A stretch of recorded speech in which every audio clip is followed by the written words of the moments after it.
Assalamualaikum warahmatullahi wabarakatuh. Berjumpa lagi cikgu hari ini untuk soalan yang ke-13. Okey, untuk soalan yang ke-13 ini ianya berada di bab yang ke-6 untuk tingkatan 4, iaitu di bawah tajuk ketaksamaan linear dalam dua pemboleh ubah. Okey, so kita tengok soalan kamu adalah berkenaan dengan apa? So soalan kamu adalah berkenaan dengan Encik Mahmud menjual X ekor lembu dan juga Y ekor kambing. So, bermaksud dekat sini kamu punya lembu adalah X. Okay, manakala kambing kamu ialah Y lah. Okay, so cikgu take note dekat situ. Alright, so maklumat di bawah adalah berkaitan dengan jualan Encik Mahmud. Okay, so jumlah lembu dan kambing. So, jumlah di sini bermaksud hasil tambah lah. Okay, yang mana lembu kamu kalau ikutkan, ianya adalah X.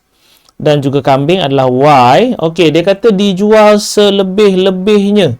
Okay, so selebih-lebihnya. Kalau ikutkan macam mana cikgu boleh tahu selebih-lebihnya ini adalah simbol lebih kecil dan sama dengan. So macam mana cikgu boleh tahu? Sebab cikgu merujuk kepada buku teks muka surat 165 untuk buku teks tingkatan 4 lah. So selebih-lebihnya memang sinonim dengan simbol lebih kecil dan sama. So dekat sini bolehlah untuk nombor 1 kita kata ianya adalah X tambah dengan Y lebih kecil dan sama dengan 60. So, inilah persamaan kita yang pertama. Okey, so yang kedua, bilangan minimum. So, minimum bermaksud ianya paling kurang. Okey, bilangan minimum lembu ialah 15 ekor. So, lembu kamu kalau ikutkan ianya adalah X lah.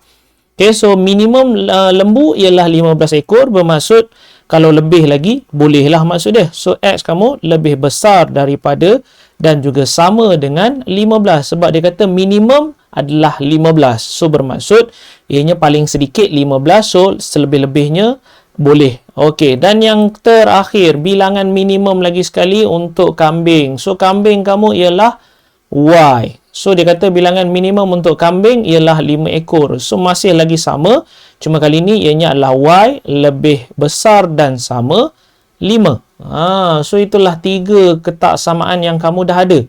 Okey, iaitu yang pertama, so yang kedua, okey, dan yang ketiga. So kamu ada 3 ketaksamaan kerana soalan yang pertama A dekat sini dia suruh kamu tulis ketiga-tiga ketaksamaan linear. So maksudnya jawapan kamu dah ada lah. So inilah jawapan kamu, nombor 1, nombor 2 dan nombor 3. So yang paling cikgu khawatir adalah perkataan selebih-lebihnya. Tapi kamu boleh rujuk daripada buku teks muka surat 165 buku teks tingkatan 4.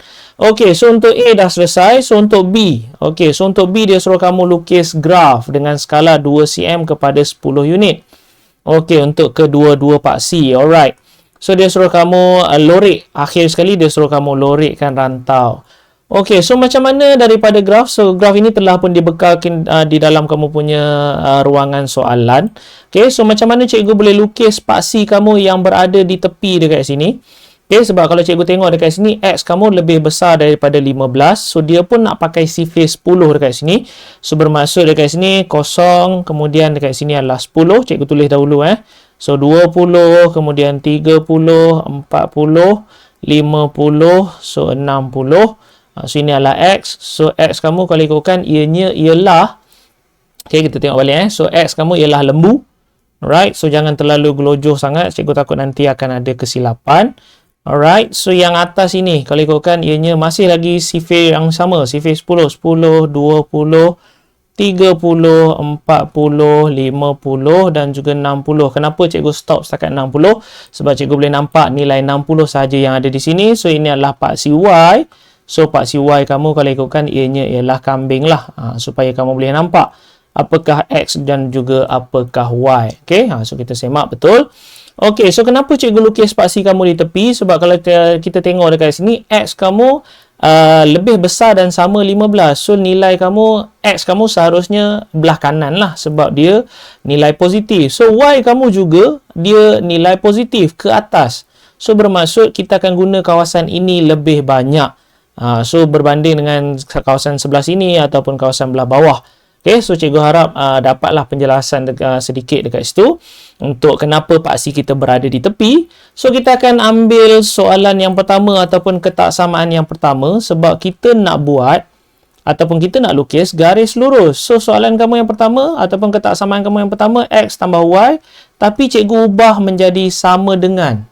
Okey, supaya kita boleh lukis garis lurus. So, sama dengan ini, simbol asalnya ketaksamaan. So, cikgu ubah jadi sama dengan. Okey, so kita nak buat penggantian. Kita nak cubalah apa-apa nilai. So, kalau ikutkan cikgu ubah sedikit, dia akan jadi X sama dengan 60 tolak Y. So, benda yang sama. So, cikgu nak cuba apabila nilai X. Okey, katakanlah cikgu nak try. Kamu boleh cuba dengan apa-apa nilai saja. Biasanya cikgu akan guna nilai X lah. So, nilai kosong lah. So, apabila X sama dengan kosong.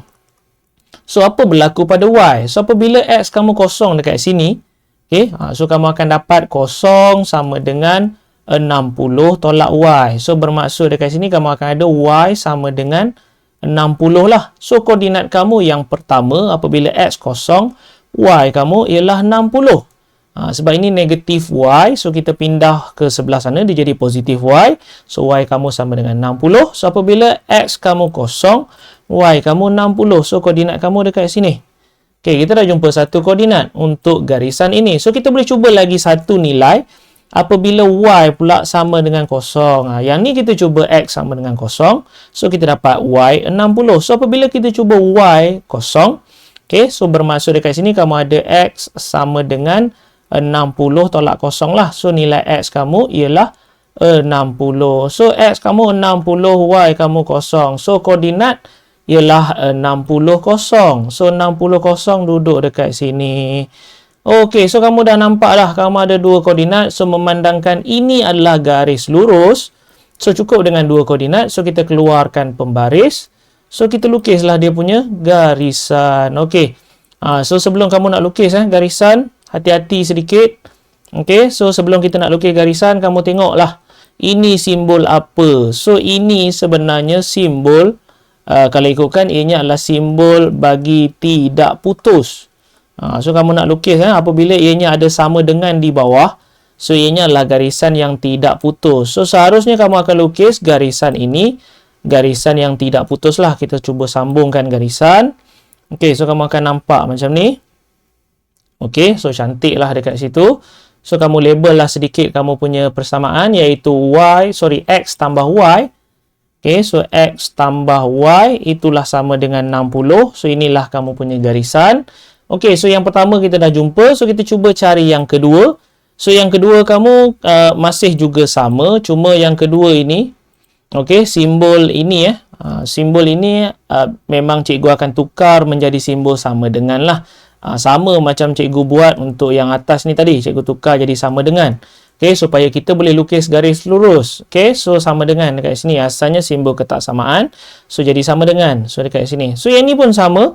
Kamu akan tukar jadi sama dengan. Bermaksud dia akan jadi X sama dengan 15. So, X sama dengan 15. So, dia akan duduk dekat sini lah. So, garisan kamu adalah garisan 90 darjah ataupun garisan tegak. Sebentar So, biasalah bermain dengan pembaris ni. So, X kamu bernilai 15. Okey, so kamu akan ada garisan yang macam ini. Okey, alright. So, kamu adalah garisan yang kedua, iaitu X sama dengan 15. Okey, so garisan 2 dah ada. So, masih lagi garisan kamu tidak putus. So, yang terakhir iaitu garisan Y sama dengan 5. So, Y sama dengan 5. So, kita carilah paksi Y. So, paksi Y kamu dekat sini. So, nilai 5 akan duduk dekat bawah ni. Okey, so kita keluarkan pembaris. Okey, kita ambil pensil warna hitam. Okey, sebentar. Pembaris ini dia agak leceh sedikit untuk diputarkan. Okey. Alright, so kosong. So, tengok betul di manakah nilai 5 kamu. Okey, so itulah dia Y sama dengan 5. Okey, so kita dah lukis. Itulah garisan yang terakhir. So, ini adalah garisan Y sama dengan 5. Okey, so tiga-tiga garisan kamu dah lukis. Sekarang kita nak tengok kawasan berlorik sebab dia suruh kamu lorikkan rantau. Okey, so kalau ikutkan ini adalah cikgu tengok yang ini dulu So, ini adalah garisan yang ini. Okey, Y sama dengan 5. So, ini adalah lebih besar. So, apabila lebih besar, ianya akan dilorik di sebelah atas. Okey, so dia akan dilorek di sebelah atas, bermaksud untuk garisan ini dia akan dilorek di sebelah atas. Okey. So untuk garisan ini X sama dengan 15, so dia juga berada di sebelah kanan kalau ikutkan sebab dia adalah lebih besar dan sama. So ini adalah garisan tegak. Okey, so X sama dengan ini adalah garisan tegak. So dia dilorek di sebelah kanan. So garisan kamu mana tadi? So ini dia. So dia dilorek di sebelah kanan. Okey, dan yang terakhir, garisan ini X tambah Y lebih kecil dan sama 60. So, lebih kecil seharusnya dia akan dilorek di sebelah bawah. Okey, dilorek di sebelah bawah. So, macam mana kamu nak tengok dia sebelah bawah mana? So, cikgu tunjuk dahulu ni sebelah bawah. So, macam mana cikgu boleh tahu ini adalah sebelah bawah, ini sebelah atas? Sebab garisan kamu ini condong dia macam ni. So, seharusnya yang ini belah bawah. So, yang ini sebelah atas lah. Okey. So, inilah kamu punya kawasan berlorek yang nak dicari. Yang cikgu notekan dengan R. Ataupun mungkin kamu nak lorek. So, dia akan nampak macam tu lah. Okey. So, R itu bermaksud shaded region ataupun kawasan berlorek. So, itulah kawasan berlorek yang nak dicari kerana ianya tertumpu kepada tiga anak panah ni tertumpu kepada kawasan ini sahaja. Okey, dan soalan kamu yang terakhir daripada graf, dia nak bilangan minimum dan maksimum lembu. So, lembu kamu kalau ikutkan tadi huruf apa? Kita tengok balik. So, lembu kamu adalah huruf X. Okey, minimum dan juga maksimum untuk X jika dia menjual 10 ekor kambing. So, kambing kamu tadi adalah huruf Y. So, dekat sini Y kamu ialah nilai 10 lah. Okey, so nilai Y kamu ialah 10 dekat sini. Okey, kita keluarkan pembaris lagi sekali. So, kita ambil warna biru lah pula kali ni. Okey, so Y kamu adalah 10. Okey, so cikgu lukis kat sini. Sebab dia nak mencari nilai maksimum dan juga minimum. Okey, minimum dan juga maksimum lembu yang boleh dijual apabila dia jual 10 ekor kambing. So, kalau dia jual 10 ekor kambing, okey, nilai yang paling minimum kalau ikutkan dekat sini ialah 15. So, nilai dekat sini seharusnya 15 lah sebab kamu punya graf ini dia bermula dalam kawasan berlorek dekat sini dan garisan yang sama dia berakhir dekat sini iaitu pada nilai 50. So, dia macam tu cara kamu nak tengok. Okay, sebab kalau ikutkan nilai maksimum adalah 50 sebab cikgu dah lukis garisan untuk 10 ekor kambing. Okey, so cikgu dah lukis garisan untuk 10 ekor kambing. So, pastinya 15 adalah nilai minimum sebab ini permulaan untuk kawasan berlorek kamu. Dan pengakhiran kawasan berlorek kamu berada di nilai 50 untuk lembu. Okey, so kalau ikutkan itulah jawapan yang kita nak cari untuk soalan ini secara total. So, seperti biasa sekiranya kamu boleh faham dengan apa yang cikgu cuba ajarkan. Okay, so ajarkanlah rakan-rakan kamu yang lain. Sekiranya kamu terus mengajar orang lain, insya-Allah cikgu doakan ilmu kamu terus berkembang dan melekat di kepala. So, sekiranya ada persoalan lain yang mungkin nak diselesaikan, bolehlah ajukan soalan kepada cikgu dan tinggalkan di ruangan komen di bawah. Sehingga kita berjumpa lagi untuk soalan yang lain. Jangan lupa tekan button like dan juga subscribe. Assalamualaikum warahmatullahi wabarakatuh.